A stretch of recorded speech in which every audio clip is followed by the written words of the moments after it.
दोस्ती क्या वाकई ओहदे से छोटी हो जाती है? दोस्ती बचपन की थी, भरोसा बेहिसाब था।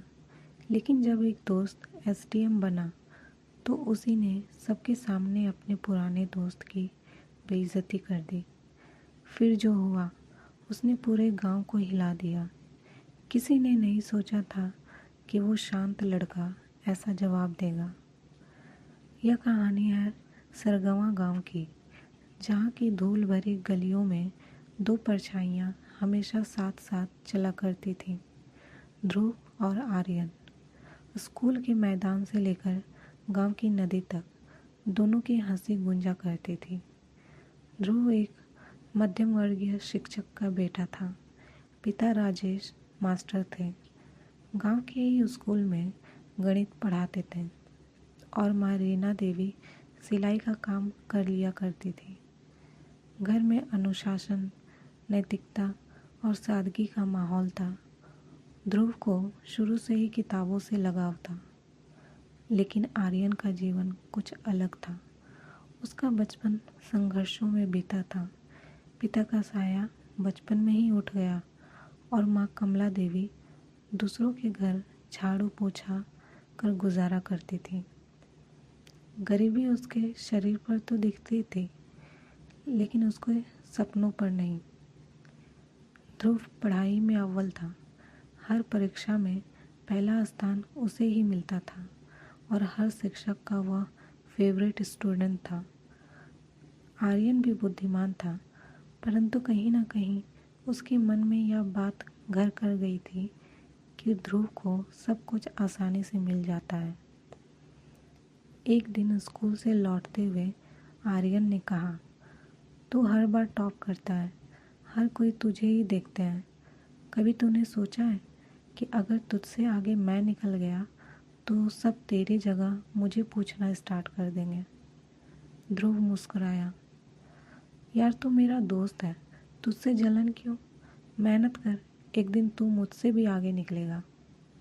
लेकिन ध्रुव ये नहीं जानता था कि आर्यन के मन में जो आग है वो इनकी दोस्ती को भी जला देगी। दोनों की स्कूल की पढ़ाई ख़त्म हुई और दोनों ने एक ही सपना देखा, सिविल सर्विस में जाने का। ध्रुव ने दिल्ली के एक प्रतिष्ठित कोचिंग संस्थान में दाखिला लिया। उसके पिता ने अपने बेटे के सपने को पूरा करने के लिए अपने खेत गिरवी रख दिया और उसे दिल्ली भेजा। आर्यन के पास पैसे नहीं थे, पर हौसला था। एक एनजीओ की स्कॉलरशिप से उसे भी उसी कोचिंग में एडमिशन मिल गया। संयोग से दोनों एक ही कमरे में रहने लगे। ध्रुव समय का पाबंद था। उसकी दिनचर्या घड़ी की सुइयों से मिलती थी। सुबह 5 बजे उठना, रात 12 बजे तक पढ़ना, बीच बीच में माता पिता से फ़ोन पर बात और खुद को मानसिक रूप से स्थिर रखना, ये उसकी दिनचर्या का हिस्सा बन गया था। आर्यन मेहनती तो था, परंतु जलन की भावना उसके मन में अब भी थी। जब भी ध्रुव की तारीफ होती, उसके चेहरे पर एक हल्की सी शिकन आ जाती। आर्यन ने एक दिन तानों में कहा, तू हर बार सबके सामने तारीफ पाता है, तू क्या भगवान है क्या? ध्रुव ने गंभीर होकर जवाब दिया, नहीं, पर मैं चाहता हूँ कि तू भी सराहना पाए। तो क्यों नहीं अपनी मेहनत से मिसाल बनता?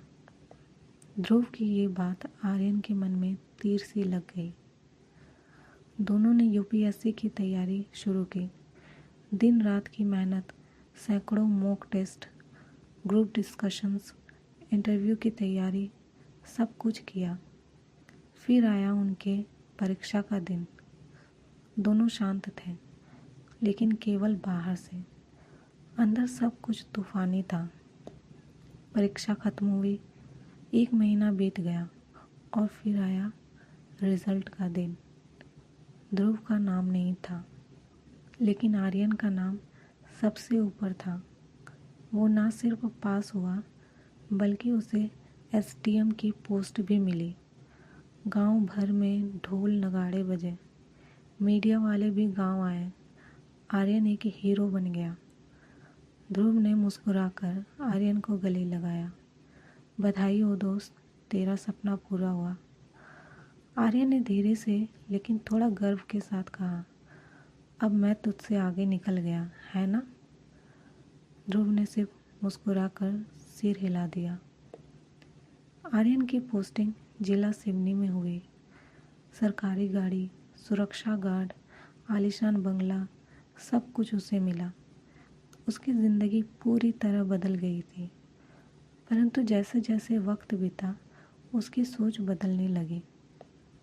कभी जो लड़का हक और न्याय के लिए लड़ता था, अब वो ज़मीन घोटालों में संलिप्त होने लगा। बिल्डरों से पैसे लेकर नियमों की अनदेखी करने लगा। अफसरों को डराना, गरीबों को दबाना अब उसके लिए आम बात हो गई थी। धीरे धीरे उसका नाम भ्रष्ट अफसरों में लिया जाने लगा। मगर आर्यन को फ़र्क नहीं पड़ता था। उसे लगता था मेहनत से मिला है, अब मज़ा लूँगा। इसी तरह आर्यन अपने पद का फ़ायदा उठाता रहा, लेकिन कभी उसके काले कारनामों का पर्दाफाश नहीं हुआ। ऐसे ही 8 साल बीत गए और 8 साल बाद एक दिन आर्यन अपने दफ्तर में बैठा था।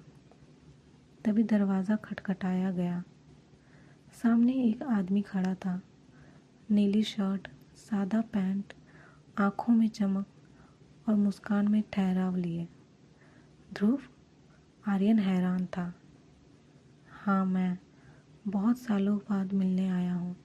सुना है अब तू बहुत बड़ा आदमी बन गया है।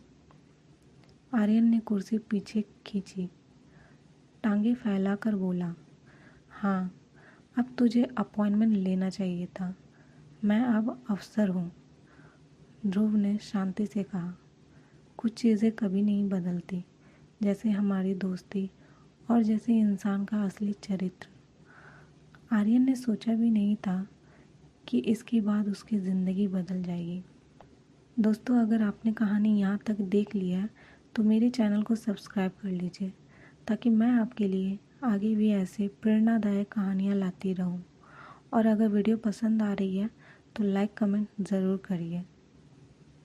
आर्यन को ये पता नहीं था कि जिस दोस्त को वो अपने पद का अकड़ दिखाकर बेइज्जती कर रहा है, वो दोस्त अब विजिलेंस विभाग में अफसर है और उसने पिछले 1 साल से आर्यन पर नज़र रखी हुई है।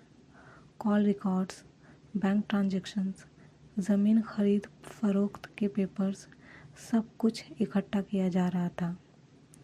ध्रुव ने धीरे धीरे आर्यन से मुलाकातें बढ़ाई, पुराने दोस्तों जैसा व्यवहार किया। आर्यन ने उसे कई बार अपने काम का दिखावा दिखाया। देख, ये सब मेरी मुट्ठी में है। ध्रुव हंसता रहा और अंदर ही अंदर एक केस फाइल तैयार होती रही। एक दिन ध्रुव ने आर्यन को एक मीटिंग में बुलाया। एक ज़मीन के प्रोजेक्ट पर काम चल रहा है, कुछ अधिकारी शामिल हैं। मुझे इसमें घोटाले का शक है। आर्यन हंसते हुए कहता है, घोटाले तो यहाँ रोज़ होते हैं दोस्त, किसी एक का क्या करना, छोड़ दे। ध्रुव मुस्कुरा दिया, वक्त आने पर छोड़ूंगा, अभी नहीं। एक दिन जिले में विजिलेंस टीम का रेड हुआ। अखबारों की हेडलाइन बनी, एसडीएम आर्यन कुमार के ठिकानों पर छापे मारे, करोड़ों की संपत्ति बरामद। आर्यन को जैसे ज़मीन खिसकती हुई महसूस हुई। उसे समझ नहीं आया ये सब कैसे हुआ। तभी उसे विजिलेंस हेड के रूप में दिखा ध्रुव, ऑफिस की प्रेस कॉन्फ्रेंस में, माइक के सामने, सच्चाई के दस्तावेज़ों के साथ। आर्यन के होश उड़ गए। हमारे पास हर सबूत है कि कैसे यह अफसर आम जनता के हक को खा गया। हम इसे बख्शेंगे नहीं। आर्यन की आंखों से आंसू गिर पड़े। वो टूट चुका था। आर्यन पर कार्रवाई होती है और उसे तत्काल प्रभाव से निलंबित कर दिया गया। चार्जशीट सर्व की गई, उसकी संपत्ति अटैच कर दी गई और 5 वर्षों तक कोई भी सरकारी सेवा में दोबारा नियुक्ति पर रोक लगा दी गई। कुछ दिनों बाद जब आर्यन जमानत पर रिहा हुआ, वो ध्रुव के घर उससे मिलने पहुंचा। उसने सिर झुकाकर बोला, माफ़ कर दे दोस्त, मैं अंधा हो गया था। तूने जो किया वो सही था। ध्रुव ने उसकी आंखों में देखा और कहा, मैंने तुझसे बदला नहीं लिया है, मैंने तुझे बचाया है। अगर मैं न आता तो एक दिन तू खुद को ख़त्म कर लेता। गांव की पाठशाला में एक सेमिनार आयोजित किया गया। विषय था, सच्ची सफलता क्या है।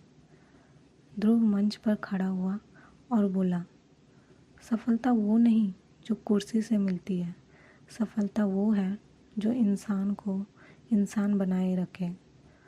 अगर आप अपने दोस्त की अच्छाई से जलते हैं तो आप खुद का भविष्य जला रहे हैं। अगर आपके पास सत्ता है तो उसका उपयोग सेवा के लिए कीजिए, शोषण के लिए नहीं। आर्यन मंच के नीचे बैठा तालियां बजा रहा था, नम आँखों से। दोस्तों, कमेंट करके ज़रूर बताइए कि एक दोस्त होने के नाते क्या ध्रुव ने आर्यन के साथ सही किया? आप ध्रुव की जगह होते तो क्या करते? और वीडियो अच्छी लगी तो लाइक और चैनल को सब्सक्राइब करना ना भूलें।